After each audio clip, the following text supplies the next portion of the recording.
All right, welcome back. Thank you for inviting me back into your life. I appreciate it. So, today we're going to be discussing the great man theory. It's been bouncing around my head a lot, so I want to go ahead and get it out here and discuss my own rambling thoughts on it. Feel free to go ahead and comment and let me know what you think. So, grossly, right? And I mean that in the generalized sense, not in the disgusting sense, but in the generalized sense, although I guess it could be the disgusting sense too. Anyway, so in the generalizable gross sense, two of the major theories around how history plays out are this idea of social forces over time leading to certain conclusions, and this idea of the great man or great woman or whatever causing the change, causing the thing to take place. And I think that both of them are inaccurate for various reasons.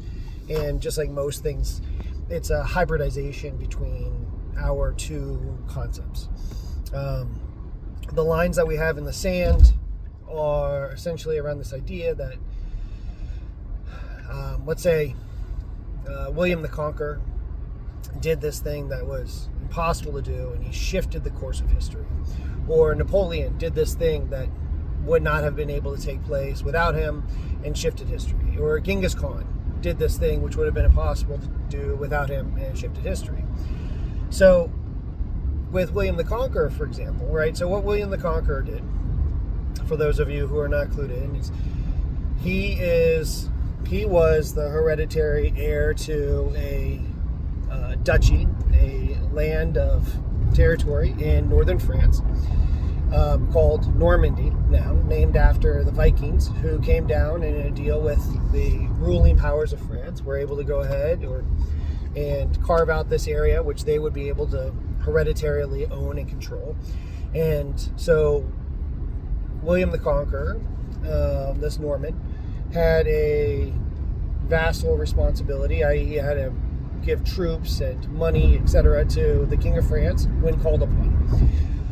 But with medieval Europe, he also had his own independent power base. He had his own troops. He had his own vassals. And so he saw the opportunity across the English Channel, as it's called in English, to go ahead and conquer this territory that we now call England. And so him and his troops struck out across the English Channel, and they fought with various troops or various forces in England, and won in 1066 this battle called Hastings. The battle took place at Hastings, the Battle of Hastings, and was able to conquer England. And because of this and the solidification that took place during his life before he died, and his ability to hand it down to a successor, allowed a solidification of what we now know as England. And because of that, the conflict between England and Scotland, and England and Ireland, and the conquest of Wales, and then the growth of the English Empire, and then the creation of the British Empire, and now we live in a world where English is the lingua franca for finance, business, science, etc. There's a 10-minute slowdown on George Washington Memorial Parkway in 4 miles. You're still on the best route. So, with that in mind, the idea that William the Conqueror was able to successfully do that is accurate, right? He did conquer that territory, and his actions were significant in not only the original conquest, but also the consolidation. But it's not as though he took a group of untrained farmers or a group of sailors and turned them into warriors and used that energy in order to conquer. He was more of a systems optimizer. The system already produced a lot of warriors. It already produced this violent class. It already produced the idea of conquest. It already socially legitimate. It already produced it produced an entire network where acting this way and behaving this way and conquering and taking things was all seen as appropriate and understandable and reasonable. And so when William the Conqueror did what he did, he was able to go ahead and take advantage of those energies that already existed in Normandy and in medieval Europe generally. And so what he did, though, was added his charisma, his power, his seat of legitimacy to an expedition that led to this conquest of England and the maximization of the that new throne as ruling that area. So while, yes, this individual was able to go ahead and make this significant change, right? It didn't take place in a void. And that's why I have an issue with the idea of great man as a standalone. With Napoleon Bonaparte, right? Napoleon Bonaparte was a Corsican, which had recently-ish been conquered by the French and was incorporated into their empire, or their kingdom, rather. And then when the French Revolution took place, Napoleon was already a member of the French military, and he joined the French revolutionary government as a military, a member of the military, and used his command skill as well as his charisma to help the French win a number of wars in the French Revolutionary War, including defeating as well as conquering Ottoman Egypt, right? So there was already a lot of energy there that we see. A lot of violence was taking place around him. There was a call for religion or military skill. France was being attacked from multiple perspectives because of its heretical, revolutionary, republican, anti-monarchical efforts. And so there was a great push for the need for military charisma. Now, internally, France was also highly chaotic. They had a lack of cohesion when it came to domestic politics and what those politics should look like. The French Revolution had torn up the old order extremely violently in many cases, and had created a chaos due to the lack of the revolutionary forces not being able to coalesce into something stable that could actually administer in a reasonable fashion with popular support and elite co-option in order to go ahead and solidify around a single node of power. So when Napoleon decided to go ahead and take over the Republic, first as one of 3 consuls in order to go ahead and solidify around the Republic, and then crowning himself emperor, there was already a lot of institutional energy. There was already a lot of popular energy, and there was a lot of social forces and economic forces that were pushing for this. And so there was a Napoleon-sized hole for someone to come in as an authoritarian figure and essentially take the reins. And so Napoleon was able to do that. And even if Napoleon hadn't come to exist, the likelihood is that a Napoleon-sized individual would have come in and taken that type of position, even if they didn't have the charisma or military capability of Napoleon. So Napoleon signified all of this around himself. He pulled it into himself. He was the node at that point for this power. And then he used this revolutionary energy rather than continuing to have it turned inward, which it was during the French Revolutionary period, and continue to cannibalize France itself. And he combined it with his military charisma, and he conquered outward. And so he moved the French Revolutionary Wars from a more defensive-ish type of position to an extremely offensive position. And he proceeded to conquer practically the entirety of continental Europe.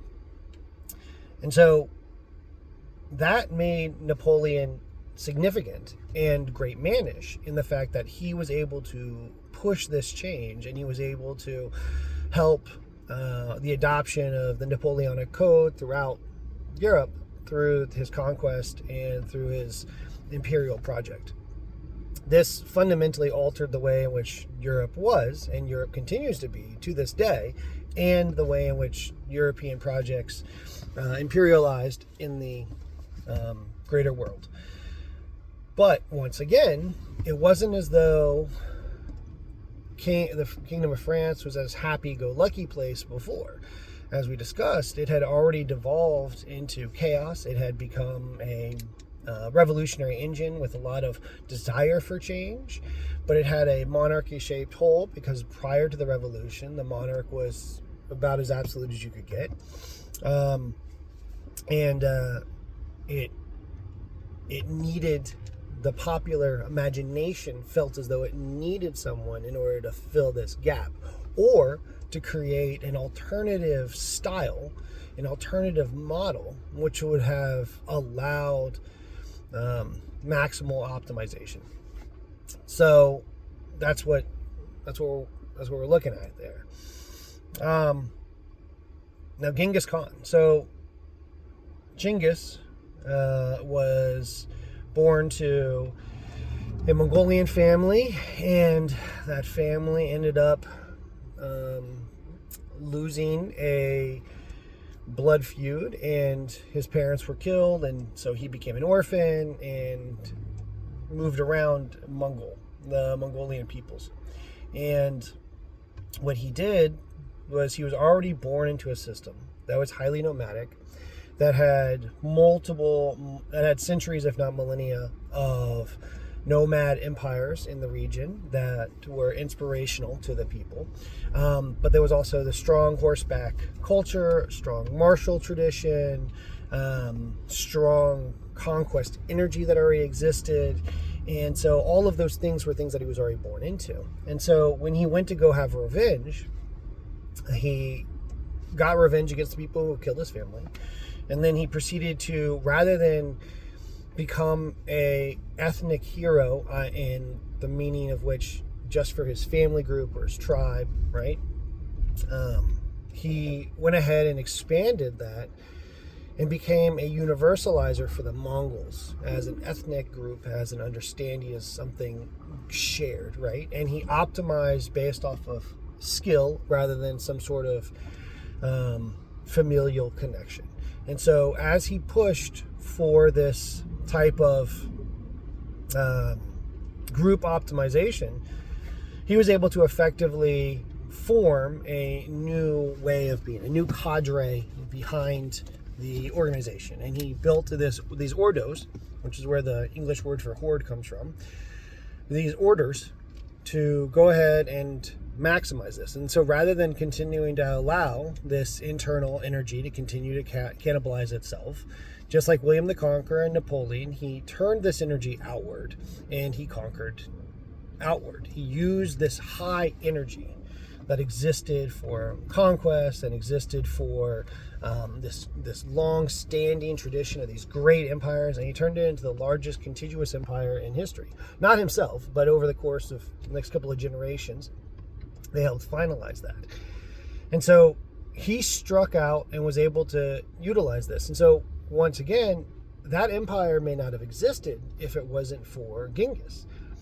But the roots of that empire were absolutely there before Genghis did what he did. He was able to go ahead and turn that energy into something which makes him a great man. But that great man, once again, he didn't turn a bunch of farmers. He didn't change society fundamentally into something it wasn't. He used what was there in order to go ahead and build it. Now, there's other alternative takes on history saying that, if Genghis hadn't existed, perhaps the empire would have come into existence regardless. And I find this unlikely. So after World War I, the Versailles Treaty came into existence between the British and the French and the Germans in order to go ahead and allow the Germans to pay a heavy cost for the war that they're blamed for starting, or that they were blamed for starting. And part of it was the demilitarization of a certain area, and part of it was exacting very expensive financials, cost, reparations, and part of it was the removal of the monarch, right, which led to the general demonarchization of the German Empire, because once again, they were kind of oligarchical in the fact that, yeah, the elites, and there were elections to some extent, but most of the power was actually still held by the monarchy and in each of the constituent states of the German Empire, as well as, by the nobles.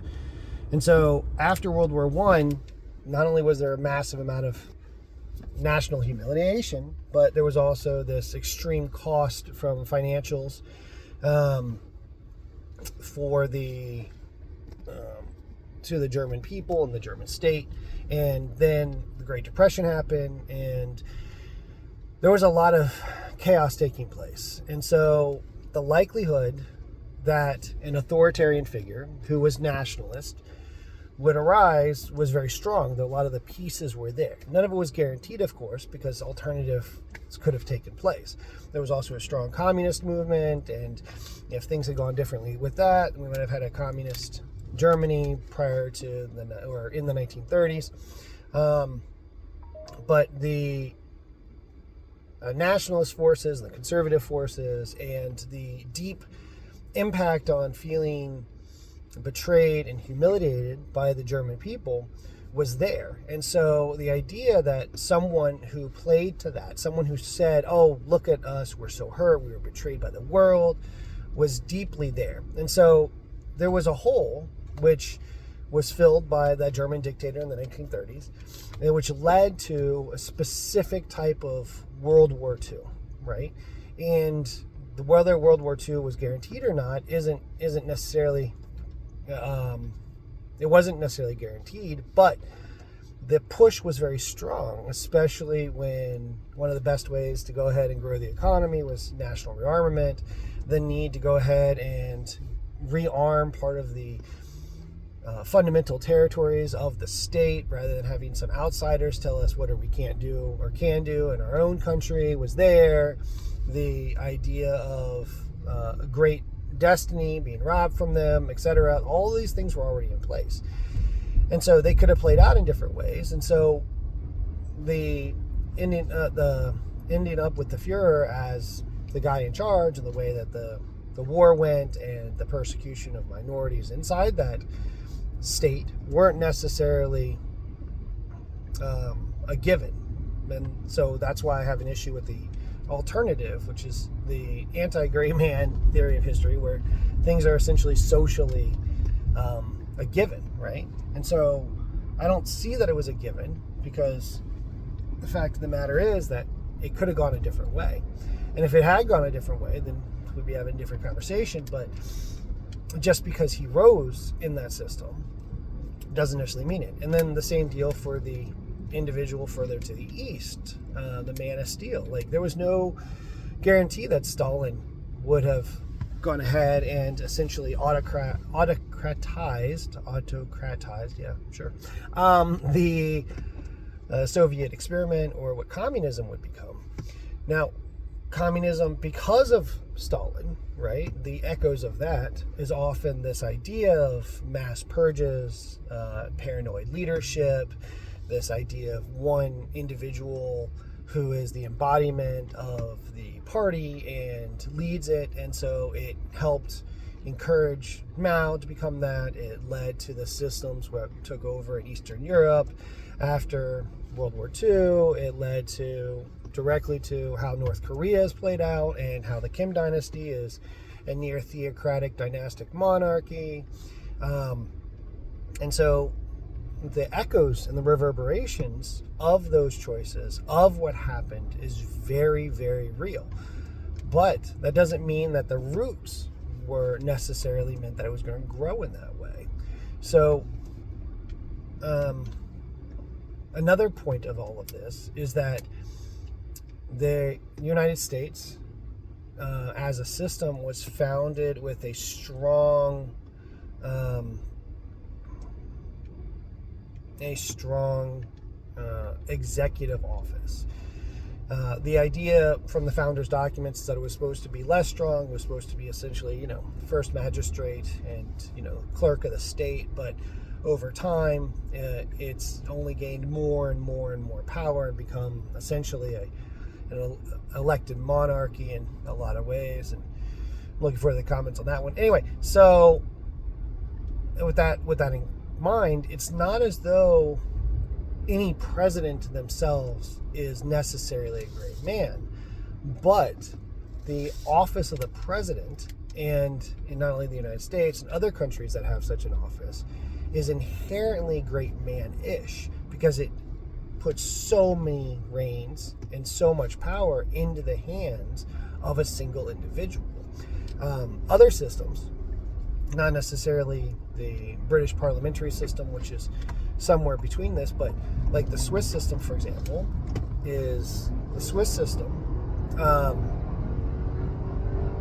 sets up from the get-go a council-like body in order to go ahead and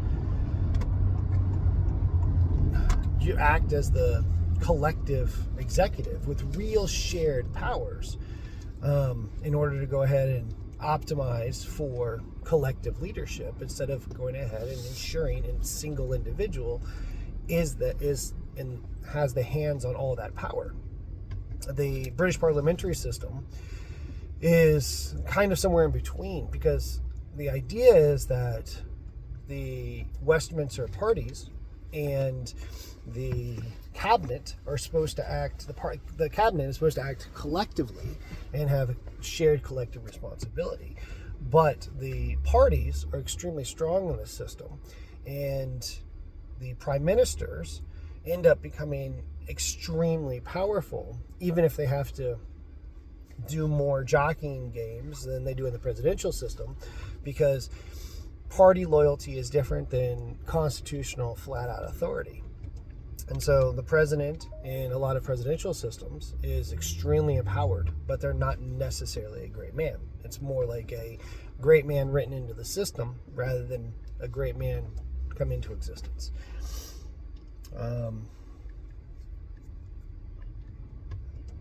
So I think that's good for today. Thank you very much for your time. I appreciate it, and I look forward to being invited back. Have a good one.